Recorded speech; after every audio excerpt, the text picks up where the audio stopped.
You picture it, that perfect homestead garden. Sun on your face, the basket is heavy with food you grew. No stores, no sprays, just you and the land.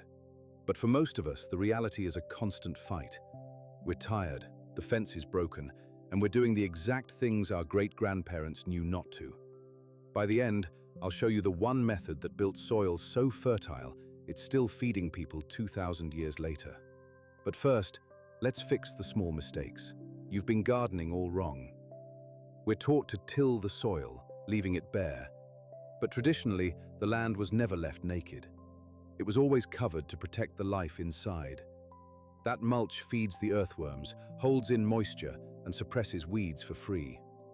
This fall, just lay cardboard on an empty bed and cover it with leaves. Are your garden beds flat, dry, and hungry by midsummer? In Central Europe, they built Hügelkultur, creating raised beds with a heart of buried wood. That rotting wood becomes a giant sponge for water and nutrients, feeding your plants for years. To start one, just bury old logs in a trench and pile soil on top. Stop buying fertilizer. For centuries, gardeners made their own comfrey tea. The plant is a dynamic accumulator, pulling deep minerals up into its leaves. We let our empty beds go to weeds, losing soil to erosion. The Romans sowed green manure.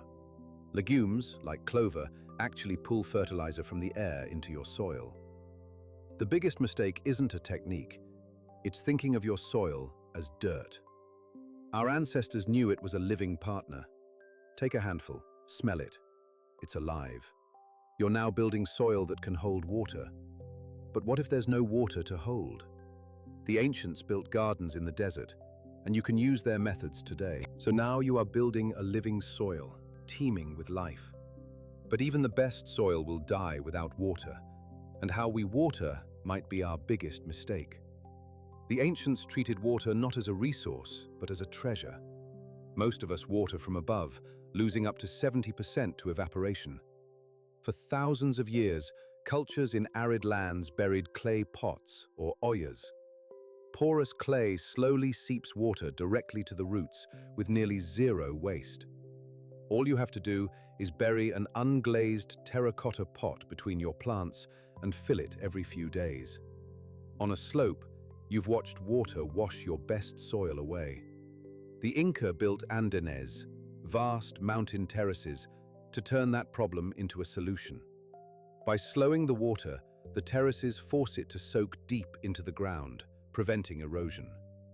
On even the smallest slope in your garden, a simple wall of stone or wood will do the same work.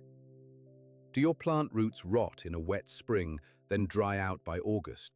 Pre-Incan cultures solved both problems at once with waru-waru raised beds. The channels stored rainwater for the dry season, and their thermal mass protected crops from frost. You can try it. Just dig a simple trench to catch runoff next to one of your raised beds. We pay for water that falls from the sky for free. Every traditional farm had a way to catch it. A single barrel under a roof's downspout can collect hundreds of liters of pure, soft water your plants love. When you plant a seedling, do you see it wilt? An old gardener's trick is to plant in the mud. By flooding the planting hole first, you create a deep reservoir of moisture right where the new roots need it most. We've come to see rain as an inconvenience. Our ancestors saw it as a blessing. They designed everything, from the shape of a roof to the curve of a path, to guide every precious drop where it was needed. When you stop fighting water, your garden has the two things it needs to thrive: living soil and deep moisture. But a garden isn't a factory row. The ancients knew it was a community. So your soil is alive, and you've learned to hold every drop of water. But look at your beds. Chances are they're neat rows of lonely plants. For millennia, gardens weren't like this. They were bustling, layered communities. We plant in single, vulnerable rows. The Haudenosaunee people planted the Three Sisters. Corn provides a trellis for beans, which fix nitrogen to feed the corn, while squash shades the soil, saving water. Instead of lonely rows, try a small Three Sisters patch. You're not just planting vegetables, you are planting a relationship that has fed people on this continent for thousands of years. Look at the dead fences you install and repair. For centuries, farmers in Britain grew living hedgerows. They're a fence, a home for pest-eating birds, and a source of wood and berries, all in one. Instead of a dead fence, start planting a living one. Along a boundary this year, plant a mixed row of native shrubs. It will grow with you, and it will work for you. We treat flowers as decoration, but a traditional cottage garden mixed everything. The chaos of scents and colors confuses pests and attracts a huge range of pollinators, ensuring a better harvest. See the bare, weedy ground under your fruit trees? Nature builds guilds under its trees. You can plant one too. Comfrey for nutrients, garlic to deter pests, and daffodils, which rodents won't eat. What if you could stop buying stakes? Medieval English gardeners coppiced trees like willow or hazel. This regular cutting provides a free, endless supply of straight poles for trellises and fences. We've come to see our garden as an arrangement of objects. Our ancestors saw it as a community. They knew that plants, like people, are stronger when they support each other. But even in the most well-fed, collaborative garden, pests will arrive. But what if you didn't have to fight them? What if you could tell them exactly where to go, leaving your prize crops alone? Your garden is a living community. But in any community, uninvited guests will arrive. And long before humanity reached for poisons, we used wisdom, not war. When you see aphids, you reach for that spray. For centuries, gardeners used a clever redirection, a trap crop. A more attractive plant, like nasturtiums, lures pests away from your prize vegetables. This is a secret the Romans knew.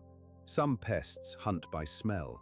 Aromatic herbs like rosemary and thyme, planted near cabbage, act as a fragrant cloak, hiding your crop from the searching cabbage butterfly. Tired of buying slug pellets? For generations, the best pest control had feathers. Ducks and chickens are relentless hunters of slugs and grubs. There is no better cleaning crew for a garden bed. Before you use that tractor, a word of caution from the old-timers. Only on empty beds. To protect planted areas, they turn to defense, not attack. A simple spray of garlic and hot pepper makes leaves taste awful, sending pests elsewhere without harming bees. But what if you have all the pests and none of their predators? You've tidied away their homes. Old farms always kept a wild corner, a log pile, a patch of nettles, as a hotel for the garden's security team. For pests on the ground, look to the sky.